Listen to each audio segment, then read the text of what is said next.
নমস্কার, আমি তোমাদেরকে দেখাবো আমার দিদুনের ছোট্ট একটা বাগান। অল্প কিছু শাকসবজি লাগানো হয়েছে। এখানে লঙ্কা গাছ, বেগুন এখানে লাগানো হয়েছে। দেখাবো ড্রাগন ফ্রুট গাছ, এটা আমার মা লাগিয়েছে।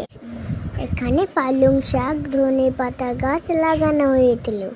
এই দেখো ড্রাগন ফ্রুট গাছ কত বড় হয়ে গেছে।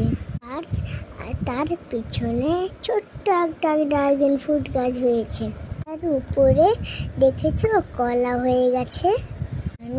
আর একটা ভালো গাছ লাগানো হয়ে গেছে। ড্রাগন ফ্রুট গাছে যে এই নিচের গাছে হয়ে, যেটা অনেক কাজে লাগে। কাশি হলে এই পাতার রস খেলে ভালো হয়ে যায়।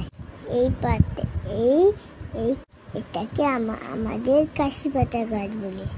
এই ছোট্ট একটা ফড়িং গাছের উপরে বসেছিল, তাকে হাতে ধরলাম। ধরার পরে মা বললো এটাকে ছেড়ে দিতে। আমি ছেড়ে দিলাম।